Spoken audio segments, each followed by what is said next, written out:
चुकानी पड़ी, जिसके बारे में आप सोच भी नहीं सकते। दोस्तों, आपको पता ही है कि कैलाश पर्वत धार्मिक दृष्टि से बहुत ही ज्यादा महत्व रखता है। हिंदू धर्म के लिए यह बहुत ही ज्यादा पवित्र स्थल माना जाता है। मगर कैलाश पर्वत पर ऐसे राज्य छुपे हैं जिसे दुनिया के हर वैज्ञानिक जानना चाहते हैं। जैसे कि आपको पता है कि कैलाश पर्वत तिब्बत के अंदर स्थित है और तिब्बत के ऊपर चीन का कंट्रोल है, इसलिए इनडायरेक्ट कैलाश पर्वत पर चीन का हक है। मगर चीन ने कई बार कैलाश पर्वत पर चढ़ने की कोशिश की और कई बार वैज्ञानिकों की टीम को वहां पर भेजा। लेकिन हैरानी की बात यह है कि जब जब चीन ने कैलाश पर्वत पर हक जताने की कोशिश की है, तब तब उसे ऐसे संकेत मिले हैं जो वाकई में हैरान कर देते हैं। 1990 और 1996 के बीच चीन ने कैलाश पर्वत पर चढ़ने की कोशिश की थी, लेकिन यह कोशिश इतनी भयानक साबित हुई कि चीन ने थक हार कर बेन ही लगा दिया। 2001 के बाद चीन ने कैलाश पर्वत पर रोक लगा रखी है। आखिर क्या है कैलाश पर्वत पर ऐसा जिसकी वजह से चीन कैलाश पर्वत के नाम से ही कांपता है? 17 वैज्ञानिकों का एक जत्था कैलाश पर्वत पर गया था, जिसे चीन की गवर्नमेंट की तरफ से भेजा गया था। इस टीम में कुछ चाइनीज साइंटिस्ट थे तो कुछ जापानी, लेकिन इन साइंटिस्ट के साथ क्या हुआ यह किसी को नहीं पता है, क्योंकि यह वहां पर गए, लेकिन इन्होंने एक डेट फिक्स की थी कि हम इस डेट तक वापस आ जाएंगे, लेकिन यह वापस आए ही नहीं। फिर कुछ रेस्क्यू टीम को भेजा गया था, यह देखने के लिए कि अभी भी जिंदा है या नहीं, लेकिन वहां जाकर पता चला कि इन 17 की मौत हो गई थी। लोगों का मानना है इनकी मौत कमजोरी और बहुत ज्यादा खराब मौसम के वजह से हुई थी, लेकिन असली वजह अब तक अनकाउन है, क्योंकि इनमें से एक भी जिंदा नहीं बचा था। साथ ही इनके जो कैमरा थे वो भी काम नहीं कर रहे थे और पूरी तरीके से बंद थे। इसके बाद भी चीन ने हार नहीं मानी, क्योंकि उन्हें जानना था कि जिस कैलाश पर्वत को इतना पवित्र माना जाता है और इतना ज्यादा ताकतवर माना जाता है, आखिर उसके ऊपर है क्या? कैलाश की गिनती दुनिया की सबसे कठिन पर्वत श्रृंखलाओं में की जाती है। इस वजह से चढ़ाई के लिए इस स्थान को काफी दुर्गम कहा जाता है। अब तक कोई भी तिब्बत में स्थित कैलाश पर्वत के ऊपर चढ़ने में कामयाब नहीं हुआ। भगवान शिव का निवास स्थान कहे जाने वाली इस जगह पर कई पर्वतारोहियों ने चढ़ने की कोशिश की, पर उन्हें इसमें कामयाबी नहीं मिल पाई। रूस के एक पर्वतारोही सर्गे सिस्टियाकोव कैलाश पर्वत के बहुत करीब तक पहुंच गए थे। उन्होंने अपने एक इंटरव्यू में बताया, मैं जैसे ही इस पर्वत के करीब पहुंचा, मेरे दिल की धड़कन काफी तेज हो गई थी। उस दौरान मुझे काफी कमजोरी महसूस हो रही थी। इसे देखते हुए मैंने वापस जाने का फैसला लिया। नीचे की तरफ मैं जैसे बढ़ा, वैसे ही धीरे धीरे मेरी सेहत में सुधार होने लगा। कुछ इसी तरह का अनुभव एक दूसरे पर्वतारोही कर्नल आर.सी. विल्सन ने भी साझा किया था।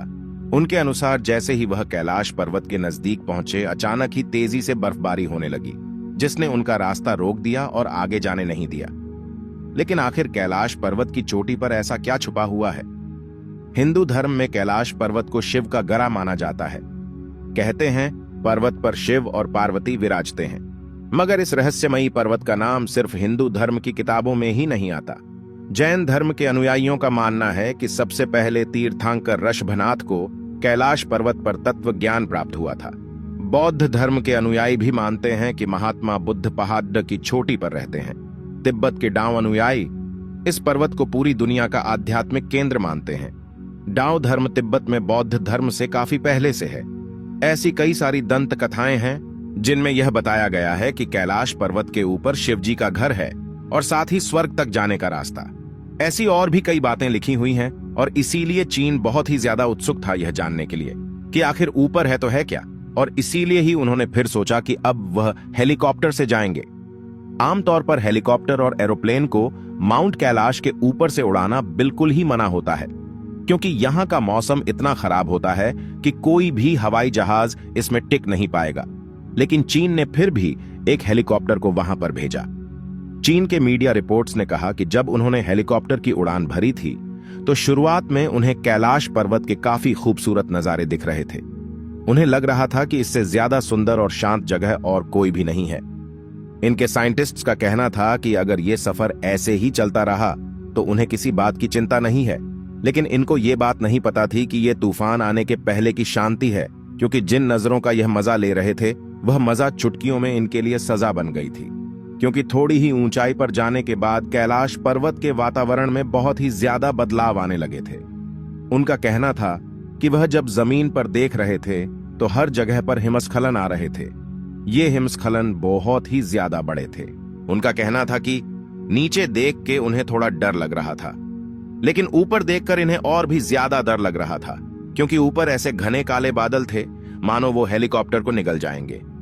जैसे ही यह और ज्यादा ऊंचाई पर गए तो हर जगह पर बिजली कड़कने लगी और काफी जोर की बर्फबारी होने लगी। इतने ऊपर ऑक्सीजन लेवल भी बहुत ज्यादा कम होता है, जिसके चलते इंजन भी अच्छे से काम नहीं कर रहे थे और हवा का प्रेशर इतना ज्यादा था कि हेलीकॉप्टर को कंट्रोल करना बहुत ज्यादा मुश्किल हो गया था। चीनी वैज्ञानिकों का माने तो उनका कहना है कि कैलाश पर्वत पर सारी दिशाएं आकर मिलती हैं, जिसके चलते उन्हें बहुत ही ज्यादा दिशा भ्रम दिखाई दे रहे थे। उनके लिए यह बताना मुश्किल था कि नॉर्थ किस तरफ है और साउथ किस तरफ है। उनके पास जो कंपास था वह भी पूरी तरीके से काम करना बंद कर दिया था। उन्हें पता नहीं चल रहा था वह किस ओर बढ़ रहे हैं। उनके लिए बस एक ही डायरेक्शन था, वह था ऊपर जाना। वह जैसे ही ऊपर जाते रहे वैसे वातावरण और भी ज्यादा खराब होता गया। फिर एक पल में इतना ज्यादा खराब हो गया कि हेलीकॉप्टर में वार्निंग मैसेज बजने लगा। साथ ही पेट्रोल के कांटे ने भी काम करना बंद कर दिया था। उनका दिल जोर जोर से धड़क रहा था और उनके दिमाग में वापस जाने के ख्याल आ रहे थे, और फिर इनके पास और कोई चारा नहीं बचा।